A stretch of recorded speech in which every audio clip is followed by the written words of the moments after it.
आज ही Doubtnut app download करें। Doubtnut पर होगा अब आपके सभी मैथ्स, केमिस्ट्री, फिजिक्स और बायोलॉजी डाउट्स का सफाया। बस अपने क्वेश्चन की फोटो खींचो, उसे क्रॉप करो और तुरंत वीडियो सोल्यूशन पाओ। Download now. PO2 से हमारा मतलब है ऑक्सीजन का पार्शियल प्रेशर। पार्शियल प्रेशर हम तब देखते हैं जब हमारे पास गैसेस का एक मिक्सचर होता है और हमें इस मिक्सचर में किसी एक इंडिविजुअल गैस का कितना इम्पोर्टेंस है या कितनी कॉन्सेंट्रेशन है ये पता लगाना होता है।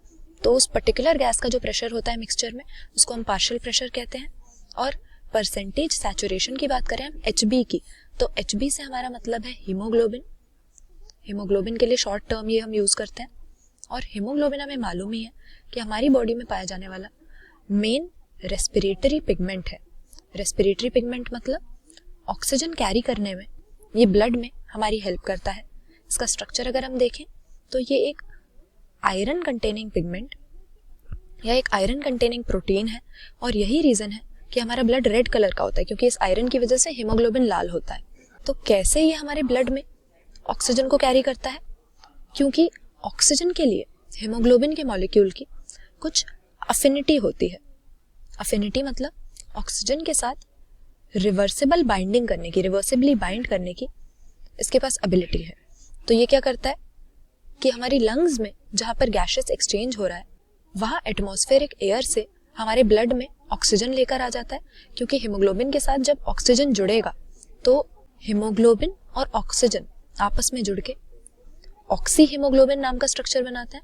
लेकिन ये बाइंडिंग हमने देखा था कि रिवर्सिबल होती है। तो ये ब्लड सर्कुलेशन के साथ ऑक्सी हीमोग्लोबिन हमारे ब्लड के साथ बॉडी टिश्यूज तक पहुंचता है। और हमारे बॉडी टिश्यूज को तो ऑक्सीजन की जरूरत है ही, ऑक्सीजन की कमी होती है उनमें। इसीलिए ऑक्सी हीमोग्लोबिन यहाँ पर जाकर डिसोसिएट हो जाता है और अपने ऑक्सीजन को रिलीज कर देता है ताकि हमारे बॉडी सेल्स को दे सके। तो यहाँ पर हम ग्राफ प्लॉट करने की बात कर रहे थे दो चीजों के बीच में, एक PO2 और दूसरा हीमोग्लोबिन का परसेंट सैचुरेशन। परसेंट सैचुरेशन मतलब वैसे तो हीमोग्लोबिन का एक मॉलिक्यूल एबिलिटी रखता है मैक्सिमम ऑक्सीजन के 4 मॉलिक्यूल्स के साथ बाइंड करने की।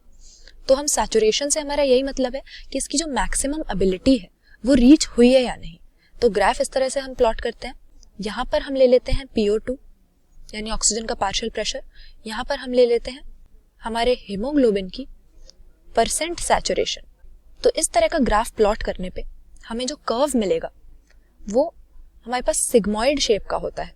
एस शेप्ड या सिग्मॉइड इस कर्व को हम कह सकते हैं। रीजन इसका यही है क्योंकि कुछ देर तक तो हमने जब यहाँ पर ऑक्सीजन का प्रेशर बढ़ाया तो बाइंडिंग ज्यादा होने लगी, सैचुरेशन होने लगी हीमोग्लोबिन की।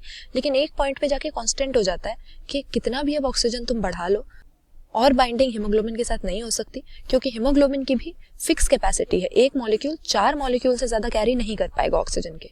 यही रीजन है कि जब इस तरह का ग्राफ प्लॉट करते हैं तो सिग्मॉइड शेप हमें मिलती है। और आंसर हम क्या करेंगे? ऑप्शन सी, क्योंकि इस तरह के ग्राफ को हम ऑक्सीजन डिसोसिएशन कर्व कहते हैं। और इसकी शेप को देखकर हम हीमोग्लोबिन के बारे में और ऑक्सी हीमोग्लोबिन की जो फॉर्मेशन है और फिर डिसोसिएशन है यानी ऑक्सीजन को रिलीज करने की एबिलिटी है, उन चीजों के बारे में स्टडी कर सकते हैं। और डिफरेंट फैक्टर्स ऑक्सीजन के पार्शियल प्रेशर के अलावा जो इसमें रोल प्ले कर रहे हैं उनके बारे में भी जान सकते हैं। तो इस तरह के कर्व को ऑक्सीजन डिसोसिएशन कर्व हम नाम देंगे। क्लास 6 से 12 से लेके नीट, IIT, JEE मेंस और एडवांस के लेवल तक 10 मिलियन से ज्यादा स्टूडेंट्स का भरोसा। आज ही डाउनलोड करें डाउटनेट ऐप या व्हाट्सएप कीजिए अपने डाउट्स 8400 400 400 पर।